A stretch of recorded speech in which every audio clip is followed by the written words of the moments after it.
Equations solve for P. आज हम जो स्टडी कर रहे हैं डिफरेंशियल इक्वेशंस में, differential equations of first order और फर्स्ट डिग्री में second degree equation solve for P, ऐसी डिफरेंशियल इक्वेशंस जो पाई के हल करने योग्य हो, उनके हल के बारे में बात करेंगे। इसलिए समीकरण एक में दी गई अवकल समीकरण Pn plus P1 Pn minus 1 plus and so on Pn P plus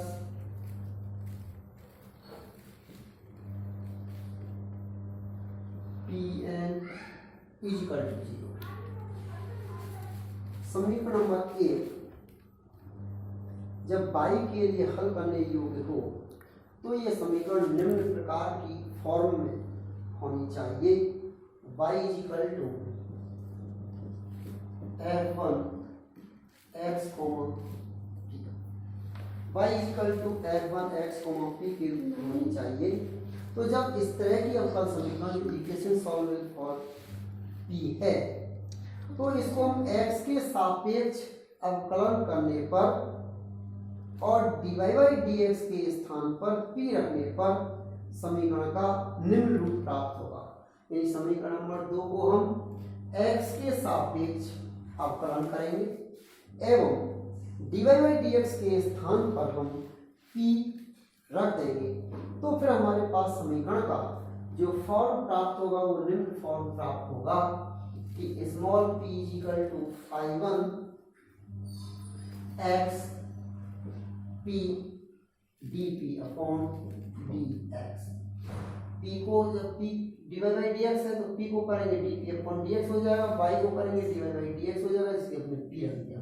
अब फंक्शन बदल गया तो small p equal to phi1 x p dp upon dx, समीकरण नंबर 3 प्राप्त हो जाएगा। तो ये p और x में एक अवकल समीकरण प्राप्त हो जाता है। तो इस तरह यहाँ हम p को आश्रित चर मान लेते हैं, x स्वतंत्र चर माना जा सकता है और इसका अब हल निकालना संभव हो जाएगा।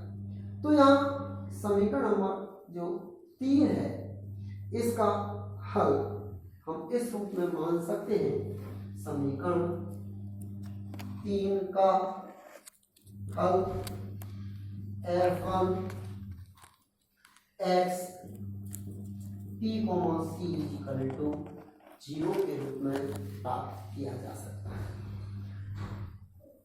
तो अब आप देख रहे हैं इस तरह से हमने इसको समीकरण नंबर 3 का हल प्राप्त किया। तो इन समीकरणों के द्वारा अपनी जो फॉर्म है समीकरण नंबर 2 एवं समीकरण नंबर 3 समीकरण नंबर 4, इनसे हम p का अवलोकन कर दी गई समीकरण को अभीष्ट हल हम प्राप्त कर सकते हैं। इसको हम एक उदाहरण के द्वारा समझने की कोशिश करेंगे और उदाहरण के द्वारा हम जल्दी इस चीज को समझेंगे। तो देखिए उदाहरण हम इसका लेते हैं। उदाहरण के द्वारा हम इसको समझेंगे। उदाहरण के लिए x square plus px equal to yp, दी गई समीकरण को निम्न प्रकार लिखने पर कि y equal to x square upon p से डिवाइड किया है प्लस px।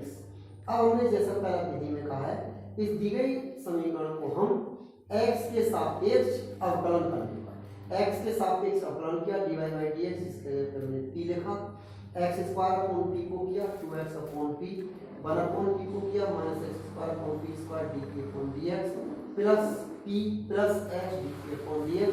इस समीकरण को हमने इस प्रकार लिख लिया कि d x minus p square upon p dp upon dx plus 2x upon p, और सिंप्लीफाई करके इसको हमने इस फॉर्म में लिख दिया कि यह p square minus x dp upon dx plus 2p equal to 0।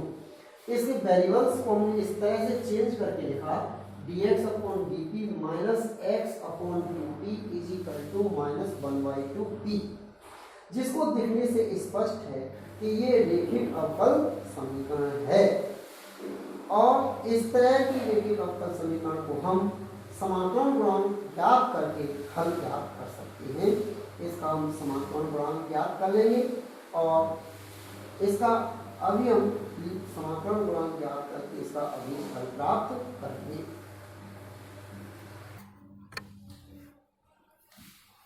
दी गई समीकरण का समाकलन गुणांक निकालते हैं। Integrating factor is equal to e की power minus integration 1/2p dp equal to 1/2p।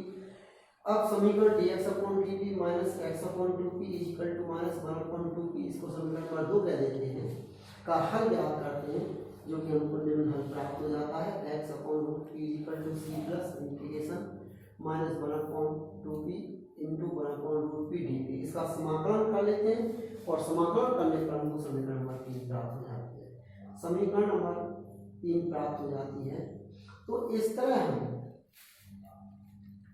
समीकरण नंबर जो हमारी 1 है, समीकरण नंबर 1 एवं 3 से p का विलोपन करके हम समीकरण नंबर 1 का अभीष्ट हल प्राप्त कर लेते हैं, जो निम्न प्रकार हमको प्राप्त होता है। तो इस तरह हम इन दी गई अवकल समीकरण को हल कर लेते हैं। तो यहाँ इक्वेशन सॉल्व फॉर y को हल करने की विधि को हमने डिस्कस किया था।